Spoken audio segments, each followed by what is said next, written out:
Welcome to another Moodle for Instructors video. In this video, we're going to look at how to create a quiz in Moodle. To create a quiz, we're going to break this into 3 parts so that we can easily use the questions we create in future courses.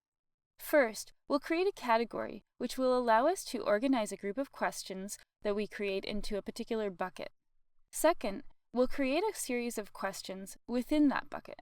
And third, we'll create a quiz and we'll add the questions we've created to it. Within the Administration section on the left-hand side, click Question Bank and then select Categories. I'm going to scroll down and create a new category titled Moodle for Instructors Week 2 Quiz. I'll then click Add Category. I can see this new category has been created at the top. I'll then go back to the left-hand panel, and within Question Bank, I'll select Questions. I'm asked to select a category where my questions will be stored, so from the drop-down menu, I'll select the new category that I just created. Below this, Moodle gives you some additional ways your questions will display. How you set these up now can help you locate your questions in the future. I'll select Show Question Text in the Question List, and then I'll click Create a New Question. I'm now prompted to select the type of question I'd like to create. As you can see, there's quite a range of types of questions to choose from. For this example, I'll select True/False, and I'll then click Add. Moodle reminds me that this question will be stored within Week 2 Quiz, which is the category I created. I'll now name the question by giving it a general name, and below I'll write the actual question. You can see there's a text editor available to you in this section, and you can access more formatting tools by clicking on the toolbar icon. If you'd like to change how many points students can earn by answering this question correctly, you can adjust that here. You'll need to set what the correct answer to this question is. In this case, the correct answer is false. You also have the option to enter either general feedback for this question, which can appear regardless of how the student answers, or you can insert more specific feedback, which will appear if the student answers correctly or incorrectly.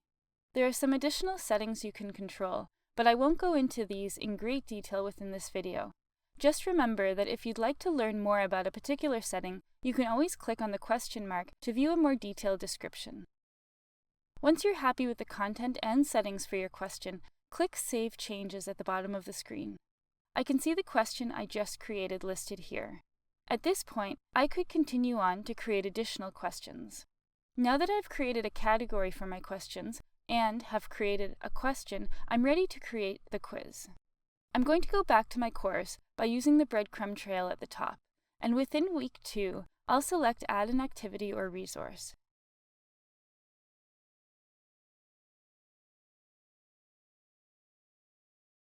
I'll then select Quiz and click Add at the bottom of the screen.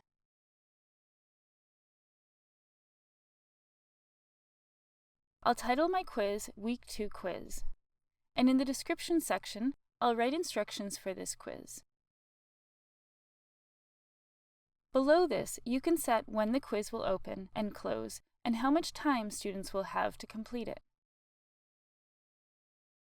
In the grade section, you can set what grade students need to achieve in order to pass the quiz, and how many attempts students will have.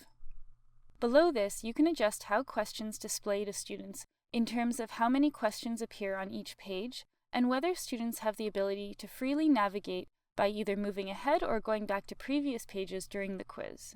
Within Question Behavior, you can set whether your questions will be shuffled, as well as how and when feedback should display. And in the Review Options section, you can determine when students will be able to review their answers and what will display if they can.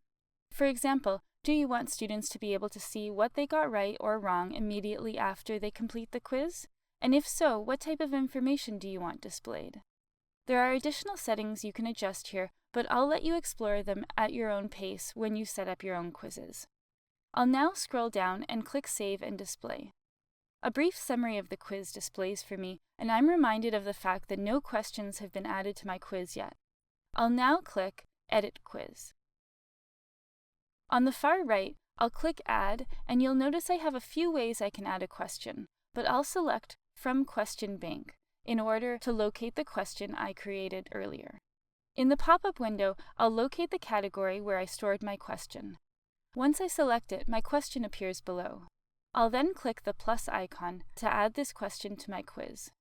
For the sake of this example, I'll keep my quiz to one question and then click Save.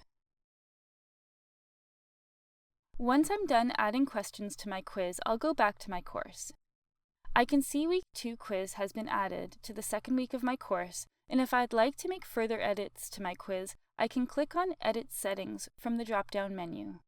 Once I'm happy with the quiz, I'll click Turn Editing Off in the top right corner.